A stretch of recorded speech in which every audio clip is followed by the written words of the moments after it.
ജിമ്മിൽ പോകാത്ത ചെറുപ്പക്കാരില്ല ഇന്നത്തെ കാലത്ത്.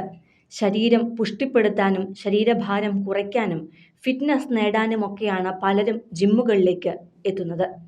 തൃശൂർ വടക്കാഞ്ചേരിക്കാരനായ മാധവും ശരീരഭാരം കുറച്ച് ഫിറ്റ്നസ് നേടാനായിരുന്നു ജിമ്മിലെത്തിയത്. എന്നാൽ വൈകാതെ അതൊരു ഹരമായി മാറി. പുലർച്ചെ 4 മണിക്ക് എഴുന്നേറ്റ് തുടങ്ങുന്ന വർക്കൗട്ടും ട്രെയിനിങ്ങുമെല്ലാമായിരുന്നു 28കാരനായ മാധവിൻ്റെയും ലഹരിയായി പിന്നീട് മാറിയത്. എന്നാൽ ശരീര സൗന്ദര്യം വർദ്ധിപ്പിക്കാനും മസിലുകളുടെ ബലം കൂട്ടാനും മറ്റനേകം എളുപ്പമാർഗങ്ങളും സ്വീകരിച്ചതോടെ മാധവിന് തെറ്റുപറ്റി തുടങ്ങി. അതവസാനം ചെന്നെത്തിയത് സ്വന്തം മരണത്തിലുമായപ്പോൾ തനിച്ചായിപ്പോയത് മകൻ മാത്രം തുണയായി ഉണ്ടായിരുന്ന ഒരമ്മയും മാധവിനെ പ്രതീക്ഷിച്ച് ഒരു ജീവിതം സ്വപ്നം കണ്ട പെൺകുട്ടിയുമാണ്.